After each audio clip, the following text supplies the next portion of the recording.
오늘은 예수님을 내 방식에 맞추지 마십시오 라는 제목으로 여러분들에게 말씀을 잠시 드리며 은혜가 되기를 원합니다. 우리의 기억력에 한계가 있기 때문에 여러분 말씀 들을 때 잘 기억하시고 잘 듣고 기억하시고 또 잊어버리면 또 유튜브 말씀을 통해서 다시 듣고 다시 가슴에 새기고 삶에 실천하며 살 수 있기를 바랍니다. 우리가 고3 수험생들도 아니고 또 한번 공부하며 머릿속에 탁탁 남아있는 그런 기억력을 가지고 있는 사람들이 아니기 때문에 말씀이 여러분의 귀에 들리고 가슴에 새겨지고 삶으로 실천할 때에 이것이 내 말씀이 되는 거예요. 머리로만 듣고 세상으로 나가게 되면 다 잊어버립니다. 여전히 내 모습 그대로 세상을 살아갈 수밖에 없어요. 그러니 여러분들을 자신을 믿지 마시고 우리 주 예수 그리스도를 믿을 수 있기를 바랍니다. 아멘. 자, 우리는 새로운 것을 좋아하는 것 같지만 또 다시 한번 생각을 해보면 그런 것 같지도 않습니다. 새 휴대폰을 좋아하죠. 남자들 같은 경우에는 새 자동차를 좋아합니다. 여성들 같은 경우에는 새 옷을 좋아합니다. 그런데 정작 내가 바뀌어야 하는 것은 새로운 것은 좀 부담스러워하는 경향이 있습니다. 제 자신도 새 것을 좋아하지만 거기에 대한 또 이 대응과 또 거기에 따른 내 자신이 적응하는 데 있어서 애로사항을 겪기 때문에 반신반의하는 것을 느낄 수가 있습니다. 새로운 물건은 좋아하지만 새로운 방식에 대해서는 불편해합니다. 새로운 기회는 원하지만 거기에 따른 새로운 책임에 대해서는 거부하는 경우가 있습니다. 새로운 은혜는 받고 싶어 하지만 하나님께서 원하는 새로운 순종에 대해서는 망설일 때가 많이 있습니다. 그래서 사람에게는 철저하게 이 이중성을 가지고 살아가는 것을 보게 되죠. 묘한 심리도 작용하는 것을 볼 수가 있습니다. 결과는 바뀌기를 바라면서 방식 자체를 바꾸는 것에 대해서는 매우 두려워합니다. 우리 교회가 좀 달라졌으면 좋겠다라고 생각을 하면서도 달라짐에 대한 어떻게라는 그런 물음에는 망설이고 힘들어할 때가 많이 있습니다. 내 인생이 좀 달라져야 하는데 내 가정이 좀 바뀌어야 되는데 그러면서도 어떻게 변화되어야 하는가 거기에 따른 그 수고를 그 가치에 대한 것을 지불하지 않으려고 합니다. 내 믿음이 좀 달라졌으면 좋겠다라고 이야기를 하는데 하나님께서 우리에게 말씀하실 때는 그 말씀을 다른 사람에게 적용하고 내 자신에게는 적용하지 않는 경우가 많습니다. 그래서 하나님께서 네가 그렇게 믿음 갖기를 원하고 달라진 삶을 살기를 원하는데 내 생각을 바꾸면 안 되겠니? 라고 질문을 하신다면 하나님께서 질문하신 그 물음에 여러분들은 어떻게 반응하시고 있습니까? 망설이거나 주저앉거나 그저 하나님의 음성을 듣지 않으려고 하지는 않으십니까? 오늘 본문에서 나오는 사람들이 바로 그러한 사람들이었습니다. 사람들은 예수님보다 방식과 전통을 보고 있습니다. 예수님께서 오셨습니다. 1장에 거듭 여러분들에게 말씀을 드렸듯이 또 2장에도 계속 이어지는데 예수님께서 많은 사람들에게 다가오신 것은 그들에게 병도 고치고 기적도 베풀었지만은 그것이 목적이 아니라 그들에게 복음을 전하고 그들을 전도하기 위해서 하나님의 자녀로 삼아주기 위해서 예수님께서 오셨다라고 말씀을 거듭해서 드렸습니다. 그런데 놀라운 일이 오늘 본문에도 나오고 있습니다. 예수님께서 하신 말씀은 그 어떠한 서기관들보다 더 권위 있는 말씀이었고 그가 이루고 있는 그 행적들, 그 기적들은 가히 사람들이 흉내를 낼 수 없는 그런 일들이었는데 오늘 본문에 나오는 사람들은 그런 것을 통해서 메시아 되신 예수 그리스도를 바라보지 않고 예수님께서 예수님의 제자들이 지금 우리가 그토록 매번 지켜오던 전통을 지키지 않고 있다라고 힐난하는 것을 보게 됩니다. 그래서 예수님에 대해서 이렇게 이야기를 합니다. 요한의 제자들과 바리새인들의 제자들은 금식하는데 어찌하여 당신의 제자들은 금식하지 아니하나이까? 요한의 제자들은 정기적으로 금식을 합니다. 금식을 하는 이유가 있어요. 회개의 금식을 전합니다. 세상 사람들이 너무 악하니까 회개를 하지 않습니다. 악한데 회개하지 않는다라고 하는 것은 자기가 짓는 그 죄에 대해서 자각하고 있지 않다라는 것이죠. 내가 무슨 죄를 짓고 있어? 나는 법 없이도 살 사람이야. 이렇게 이야기를 하는데도 말씀의 잣대로 들여다보면 온통 죄의 모습들이에요. 그래서 사람들이 회개를 하지 않아요. 회개하지 않는 사람들의 특징이 뭡니까? 내가 무슨 죄인이야? 내가 무슨 죄를 졌어? 내가 그렇게 무슨 잘못을 했어? 그런 생각을 하는 사람들이 특징으로 나타나고 있습니다. 또 한 가지는 회개하지 않는 사람들의 특징은 회개보다 더 중요한 삶을 살고 있기 때문에 그렇습니다. 더 중요한 데 가치를 두고 있기 때문에 그렇습니다. 자기 자신이 생각하는 중요한 것, 회개보다 더 중요한 것이 없는데 그보다도 더 중요한 것이라고 생각을 하기 때문에 회개하지 않습니다. 그래서 요한은 제자들과 더불어서 회개하라, 천국이 가까웠느니라 말씀을 하면서 꾸준히 금식하며 금욕의 생활을 하던 사람들이었습니다. 또 한 가지는 이 사람들이 금식하는 이유는 메시아가 오실 것이다 라고 하는 그 메시아 고대의 사상이 그들에게 있었기 때문에 금식을 했습니다. 그런데 참 세례 요한 정도 되는 사람이 그들의 제자들에게 예수님께서 이미 이 땅에 오셨고 그분이 하나님의 아들이고 메시아 되심을 몰랐을까요? 그것을 몰라서 메시아 고대의 사상을 마음에 품고 금식하는 마음을 가졌을까요? 여하튼 세례 요한을 보게 되면 어느 때는 나는 당신의 신들매를 풀기도 감당할 수 없는 사람이다 라고 당신이 나의 주인이십니다 라고 고백도 하지만 또 한편으로 보면 메시아 고대 사상을 계속 가지고 있다. 내 옆에 예수님이 오셨고 하나님의 아들이 오셨음에도 불구하고 또 한편으로는 혹시나 또 다른 메시아가 있지 않을까 이런 생각에 사로잡혀 있는 것이죠. 사랑하는 성도 여러분, 이게 인간이에요. 사람으로서 태어난 사람 중에 이보다 큰 자가 없다라고 예수님께서 세례 요한에 대해서 칭찬을 아끼지 않으셨습니다. 그런데도 세례 요한은 연약하게 그런 생각을 가지고 있고 제자들에게 여전히 그런 금식을 요구하고 있습니다. 바리새인들의 이 금식은 정기적으로 금식을 합니다. 일주일에 월요일과 목요일을 날짜를 택해서 늘 금식을 합니다. 그리고 그 금식하는 것을 자랑합니다. 사람들에게 본인들이 금식하는 것을 통해서 우리는 이렇게 경건한 사람들이야 라고 자랑을 합니다. 그렇게 경건한 생활, 남들이 하지 못하는 그 금식을 하면서 경건의 모습을 보이니 사람들이 할 말이 없어요. 그러니까 바리새인들과 또 바리새인들의 그 제자들이 하는 것을 보면서 기가 죽는 것이죠. 그런 잣대로 보니 예수님과 예수님의 제자들은 금식하지 않는 그 모습이 참으로 율법을 지키지 않는 죄인들이다라고 사람들이 생각을 하게 됩니다. 그래서 예수님과 예수님의 제자들에게 왜 당신과 당신들의 제자는 금식하지 않느냐라고 이렇게 힐책을 하고 있는 것이죠. 이 질문 속에는 하나의 전제가 숨어 있습니다. 신앙생활이라면 우리가 알고 있는 방식대로 해야 하지 않을까? 율법에서 규정하고 있는 그 율법대로 살아가야 하지 않을까? 그런 생각이 있어요. 전통을 따라야 되고 또 우리가 행해오던 오래된 관습과 그 관례대로 행해야 되는 것이 아닌가? 이렇게 생각을 합니다. 그래서 예수님께 왜 금식하지 않느냐라고 질문했을 때 예수님께서는 금식에 대해서 이렇다 저렇다 이야기하지 않습니다. 즉답을 하는 것이 아니라 그들의 무지를 깨우쳐주기 위해서 예수님께서 말씀하고 있습니다. 19절 말씀에 보면은 결혼에 관련된 이야기를 하고 있는데 혼인집 손님들이 신랑과 함께 있을 때 금식할 수 있느냐? 여러분, 결혼식에 참석하면서 나 금식이야 이런 사람 있습니까? 없죠. 예, 결혼식 가면은 기뻐하고 축하하고 축복하고 맛있게 맛이 혹 없더라도 내 입맛에 맞지 않더라도 맛있게 먹고 그 분위기를 돋우는 것이 하객의 역할 아니겠습니까?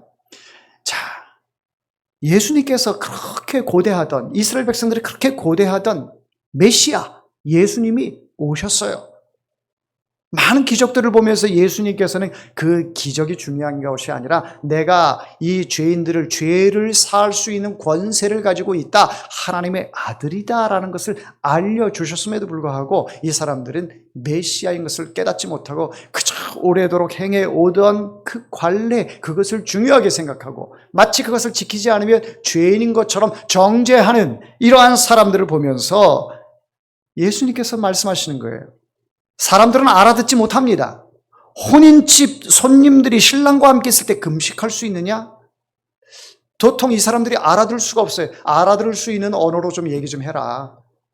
우리가 공부를 많이 했지만 당신의 이야기는 도통 알 수가 없다. 신랑집에, 그러면 당신이 이게 지금 혼인 잔치고 당신이 신랑이라는 얘기냐?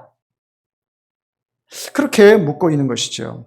예수님의 대답은 이런 것입니다. 지금 무엇을 해야 하는지를 묻기 전에 지금 누구와 함께 있는지를 보아라. 이것이 중요합니다. 신앙의 핵심은 먼저 행동하는 것이 아니라 관계가 중요합니다. 금식하느냐가 먼저가 아니고 신랑이 누구냐가 중요합니다. 우리는 예수님보다 익숙함을 더 신뢰할 때가 있습니다. 우리도 그렇죠. 신앙생활을 하다 보면 어느 순간 예수님보다 익숙한 방식, 전통, 우리 교회의 관례, 우리 교회는 옛날부터 그렇게 해왔어, 이런 것들, 전통, 이런 것을 더 중요하게 생각할 때가 있습니다. 나는 지금까지 이렇게 믿어왔어, 나는 이 방식이 편해, 그러기 때문에 그런 것들이 성경적이지 않음에도 불구하고 행해오던 것들을 고수하면서 그것이 성경적이지 않다라고 지적하는 사람에 대해서는 밀쳐내는 이런 모습이 우리 안에는 많이 있습니다. 무엇보다도 우리가 신앙생활하는 데 있어서 가장 중요하게 생각해야 할 것은 바로 우리가 성경대로 살고 있는가. 성경은 단순한 책이 아닙니다. 성경은 하나님의 말씀이에요. 말씀. 구약시대에는 주의 선지자들에게 하나님께서 직접 말씀하셨어요. 아브라함아, 모세야, 엘리야야 이러면서 직접 말씀하셨어요. 오늘날은 하나님께서 이 구약과 신약의 말씀을 통해서 우리에게 하나님께서 말씀하신 것을 우리에게 선물로 주신 거예요. 그러니 이 성경의 말씀을 가까이 하는 것이 그들에게 복이 있고 하나님께서 나에게 주시는 말씀이다라고 믿는 자에게는 감동의 물결이 넘쳐나게 되어 있는 것이죠. 그러므로 하나님의 말씀, 하나님이 나와 함께 하시는 것, 이 성경의 말씀이 중요한 것이지 우리가 익숙한 것이 중요한 것이 아니다. 습관처럼 하는 것이 이것이 중요한 것이 아니다. 여러분들 오늘 이 말씀을 꼭 가슴에 새길 수 있기를 바랍니다. 신앙은 살아있는 관계가 아니라 습관이 될 수가 있어요. 정말 내 자신도 돌아보면 하나님과 하나님의 말씀이 내 속에서 살아서 역사하셔야 되는데 그것보다는 그저 생각하지 않고 마음에서 우러나지 않고 기쁨과 감사가 없는 가운데서 그저 몸이 왔다 갔다 하는, 내 마당만 밟고 왔다 갔다 하는 그런 모습들이 우리 자신들에게 많이 있음을 이 시간에 회개할 수 있기를 바랍니다. 그래서 예수님은 갑자기 온 이야기를 하고 계십니다. 21절 말씀에 생배 조각을 낡은 옷에 붙이는 자가 없다라고 말씀하고 있습니다. 왜 새천을 낡은 옷에 붙이면 안 됩니까? 그것은 사실 우리 상식적인 것 아니겠습니까? 옷이 다 해졌어요. 다 해졌는데 거기다가 새 옷을 잘라서 거기다 붙이는 사람은 아무도 없습니다. 새 것이 들어오면 낡은 것에 새 것이 들어오면 똑같이 헌 것이 돼버리고 말아요. 이내 사용할 수 없게 되는 것이죠. 흔히 우리가 이렇게 생각할 때가 있습니다. 예수님에 대해서 내 인생에 있어 업데이트 존재다라고 생각을 하는 경우들이 있죠. 우리는 스마트폰을 사용하면서 시간이 지나면 업데이트 그 문자가 떠요. 그래서 업데이트를 누릅니다. 그러면 어떻게 됩니까? 운영체제는 그대로인데 기능이 여러 가지가 이렇게 추가가 돼요. 카메라 기능도 좋아지고 보안 기능도 좋아지고 또 편리한 기능들이 이 업데이트를 통해서 핸드폰이 점점 좋아지는 것을 볼 수가 있습니다. 그런데 많은 사람이 신앙도 이렇게 생각을 합니다. 내 인생에 있어서 예수님은 업데이트 존재야. 내가 생각하고 내가 말하고 행동하는 내 인생에, 내 라이프 스타일에 예수님을 하나 그냥 옵션으로, 그냥 업데이트식으로 하나 기능에 있어서 추가한 정도로 이렇게 생각할 때가 있습니다. 그러다 보니 세상에서 내가 하고 싶은 거 다 합니다. 다 하고 필요할 때만 그 애플리케이션, 그 기능을 찾아서 우리가 필요한 그 기능을 찾아서 쓰는 것처럼 예수님을 그런 존재로 찾아서 쓴다라는 것이죠. 평소에는 예수님 찾지 않아요. 평소에는 기도하지 않아요. 그런데 어려움이 닥치면 마치 업데이트된 예수님을 찾아서 그 기능을 활용하는 것처럼 사용할 때가 있습니다. 평상시에는 감사하지 않아요. 내 인생에서 참 감사할 일들이 많은데 감사를 몰라요. 감사할 줄 몰라요. 그런데 뭐 하나 주어지면 이렇게 주셔서 감사하다고. 평상시에는 감사가 없어요. 아프면 하나님 앞에 달려나와 기도하는데 건강해지면 또 언제 그러냐는 등 하나님 품을 떠나는 그런 경우도 있어요.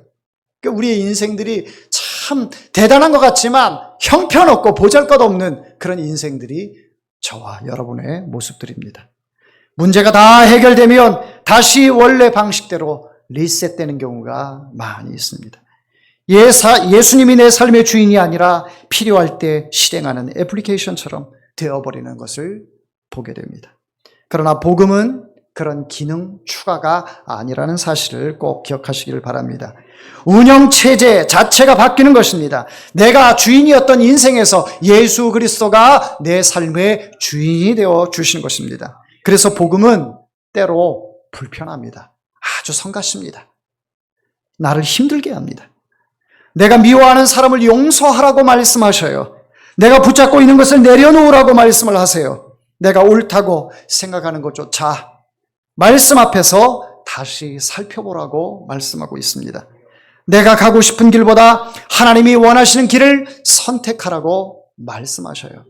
그래서 복음이 우리에게 가장 소중하고 귀한 것이지만 내 삶의 이 자유로운 삶에 있어서는 많은 부분들을 억제하는 것을 보게 됩니다. 사랑하는 성도 여러분, 그럼에도 불구하고 우리가 복음에서 떠날 수가 없고 이 복음이야말로 우리의 삶에 있어 가장 아름다운 가치요. 여러분들이 꼭 붙들어야 하는 것인 줄 믿으시기를 바랍니다. 이 복음을 통해서 거기서부터 우리는 새로운 인생이 시작이 되는 것입니다. 자, 그런데 왜 우리는 복음을 마음속에 받아들이고 예수 그리스도가 내 마음속에 있는데도 여전히 변하지 않는 것일까요?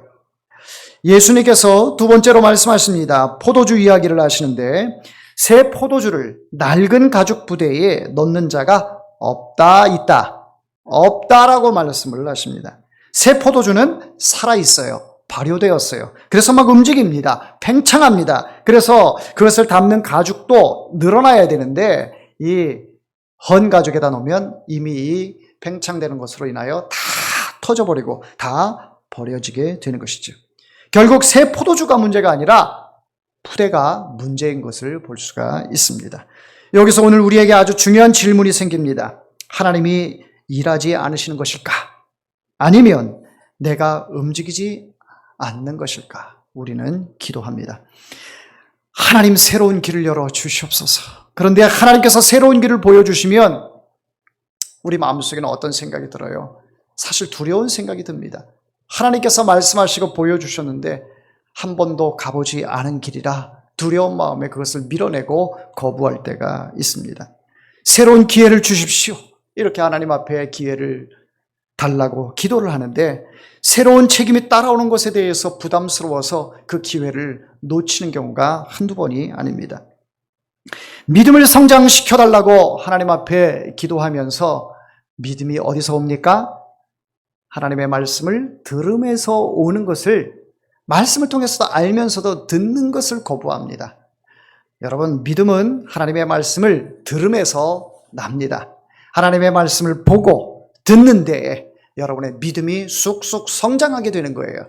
혹 이 자리에 앉아 계신 여러분들 가운데 하나님 저에게 굳건한 믿음을 주옵소서. 흔들리지 않는 믿음을 주옵소서.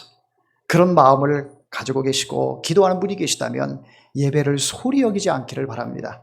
예배에 집중해서 나오시기를 바랍니다. 모이기를 패하는 어떠한 사람들의 습관과 같이 하지 말고 주님이 오실 날을 바라보면서 더욱더 믿음에 정진할 수 있는 우리 모두가 되기를 원합니다. 자, 믿음을 성장시키기 위해서는 내가 가지고 있는 것을 어떻게 해야 돼요? 내려놓아야 합니다. 말씀을 움켜쥐어야 합니다. 내가 가지고 있는 사고를 내려놓아야 합니다. 우리 가정을 변화시켜 주시옵소서. 그런데 하나님께서 네가 먼저 손 내밀어, 네가 먼저 미안하다고 이야기해 라고 한다면 그것은 자존심 때문에 말하지 못하는 경우가 있어요. 그래서 부부 간의 관계가 계속 대면하고 부모 자식 간의 관계도 마찬가지죠. 더욱이 믿는 분과 믿지 않는 분이 가족으로 이루어졌을 때에 참 불편한 동거가 계속되는 것을 볼 수가 있습니다. 믿는 사람이 믿지 않는 그 식구를 바라보면 왜 안 믿을까? 왜 하나님을 안 믿을까? 그 안타까운 마음이 있고, 믿지 않는 가족 입장에서 믿는 사람을 보게 되면 저게 정말 뭐 하는 짓인가? 이렇게 보이는 경우가 있기 때문에 서로 안에서 불편한 삶을 살아가게 된다는 것이죠. 사랑하는 성도 여러분, 그러나 굉장히 단순합니다. 우리 가정이 변화되고 싶으십니까? 내 자신이 변화되고 싶으십니까? 그렇다면 내 자신만 내려놓으면 되는 거예요. 내 자신만 양보하면 되는 거예요. 내 자신이 양보하게 되고 내 자신이 내려놓게 되면 새 부대가 되는 것입니다. 내 자신이 헌부대이면서 다른 것을 새 것을 담으려고 하니까 그런 기회나 그런 여러 가지 하나님이 주신 그 선물들이 내 속에서 남아있지 않게 되는 것이죠. 하나님이 주시는 더 큰 것을 담을 수 있도록 여러분들 새 부대가 되어야 할 줄 믿습니다. 사랑하는 성도 여러분, 용서하면 작아지는 것이 아니라 더 넓어지는 것입니다. 다른 사람을 섬기게 되면 내가 손해보는 것이 아니라 그 삶의 깊이가 더 깊어지는 것입니다. 말씀 앞에서 내 생각을 내려놓으면 내가 없어지는 것이 아니라 내 믿음이 쑥쑥 자라나게 되는 것이지요. 여러분, 대나무를 심었을 때에 자라지 않는 것 같아요. 그런데 막 5년이 지나잖아요. 그러면 쑥쑥 큽니다. 제가 사랑하는 후배 목사님이 한 분 계시는데 그분이 카페를 운영하세요.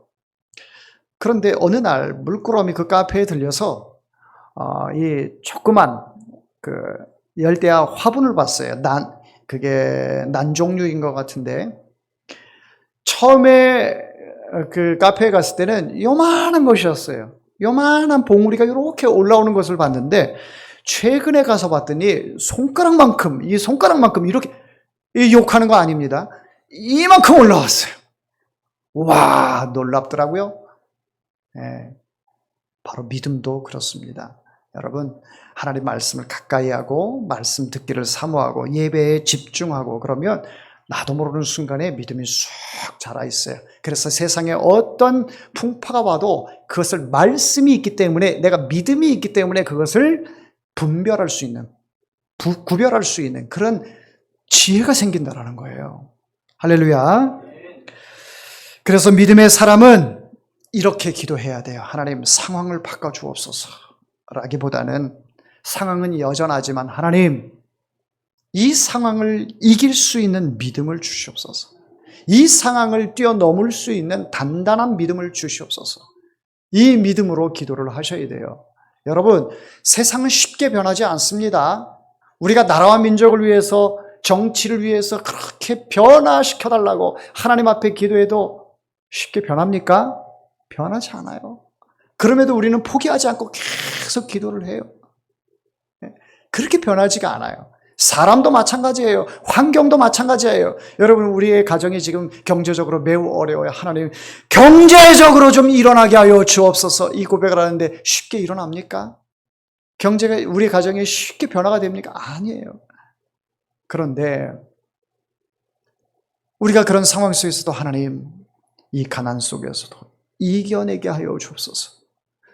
이겨내게 하여 주옵소서. 여기에 좌절하고 낙심하고 다른 사람과 비교하면서 포기하는 인생이 아니라 오히려 이 삶 속에서도 남에게 나눌 수 있는, 베풀 수 있는 그런 마음을 달라고 그렇게 기도하십시오. 여러분 어떤 환경 속에서도 여러분들이 잘 극복하도록 하나님께서 새 힘 주실 줄 믿습니다.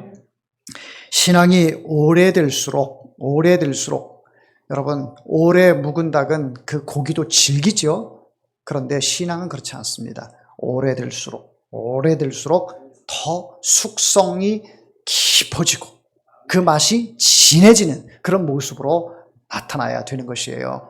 교회에 먼저 직분을 받은 분들, 먼저 예수를 믿은 분들, 예수님을 알면 알수록 안다라고 하는 것에서 여러분들의 그 머릿속에 믿음에 대한 소망, 또 그 바라고자 하는 것에 딱 멈춰 있으면 안 돼요.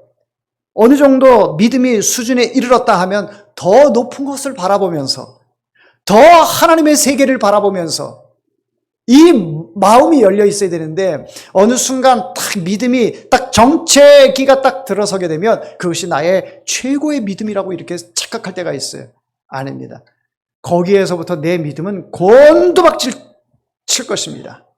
믿지 않는 사람과 다를 바 없는 불신앙의 모습들이 여러분들 가운데 많이 나타나게 될 것입니다. 그러므로 우리는 하나님 앞에 서기까지 계속해서 성장해야 되고 성화돼가는 과정을, 그러한 삶을 살아가야 합니다. 우리는 여전히 부족하고 죄인이기 때문에 쓰러질 수밖에 없는 연약한 존재입니다. 그래서 예수님께서 나는 포도나무요 너희는 가지다. 너희가 나에게서 떨어지면 너희는 죽는다라고 말씀하신 게 바로 그런 거예요. 예수님께 꼭 붙어 있어야 돼요. 우리는 가지이기 때문에 나무 대신 예수님에게 붙어 있어야 계속해서 아름다운 열매를 맺을 수가 있게 되는 것이죠. 나무는 오래되면 단단해집니다. 하지만 신앙은 반대여야 돼요. 신앙생활을 오래 할수록 고집이 세지는 것이 아니라 마음이 부드러워져야 돼요. 관용하는 마음이 생겨야 되고, 용서하는 마음이 생겨야 되고, 자비하는 마음이 생겨야 합니다. 다른 사람의 실수와 허물을 들추어내는 것이 아니라 그것을 감출 수 있는, 그럴 때 오히려 또 그 사람이 자각하게 돼서 공동체를 지키는 그런 일들이 나타나게 되는 것이죠. 사랑은 허다한 죄를 덮는다라고 했습니다. 무조건 본 것을 못 봤다라고 시침이 떼는 것이 아니라 죄에 대해서는 같이 아파하고 그 죄를 개선해 나갈 수 있도록 그렇게 협력을 해야 하는 것이죠. 사랑하는 성도 여러분, 우리는 예수 그리스도 안에서 온전히 변화된 사람이 되어야만 새 포도주를 받을 수가 있어요. 내 자신이 새 부다가 되지 않은 상태에서 새 포도주를 담을 수 없는 것이죠. 그러므로 오늘 이 말씀을 통해서 여러분 자신을 한번 냉철하게 돌아볼 수 있기를 원합니다. 사랑하는 성도 여러분, 오늘 예수님께서 이 금식에 대해서 공격해 오는 이 사람들에게 바로 혼인에 대해서, 신랑에 대해서, 또 새 옷에 대해서, 새 부대에 대해서 말씀하신 것은 예수님께서 하나님의 아들이요 메시아 되심을 그들의 무지를 깨우쳐 주시는 것입니다. 오늘 이 자리에 참석하신 여러분들이 믿고 있는 예수님이 어떤 분인가? 애플리케이션 그 기능에 한 가지 추가한, 옵션으로 추가한 그런 존재라고 이전에 생각하셨다면 그런 생각은 다 버리시고 예수님은 나의 전부시고 예수님은 나의 생명의 주관자가 되시고 예수님이 나의 구세주 되심을 여러분들 기억하시길 바랍니다. 내 삶의 방식에 예수님을 맞추지 마시고 예수님의 모습에 여러분의 삶의 방식을 맞춰야 합니다. 내 삶 속에서 예수님께서 간섭해 주세요 이게 아니라 예수님이 걸어가신 그 삶의 발자취에 내가 따라가면서 사는 거예요. 이 순서가 바뀌어버리면 이제는 여러분의 신앙은 성장할 수가 없어요. 신앙이 성장하기를 원하십니까? 여러분의 믿음이 성장하기를 원하십니까? 그렇다면 여러분 내려놓으시고 예수님이 나의 구주, 나의 메시아 되심을 고백하며 그분에게 삶의 방식을 맞출 수 있는 우리 모두가 되기를 축원합니다. 기도하겠습니다.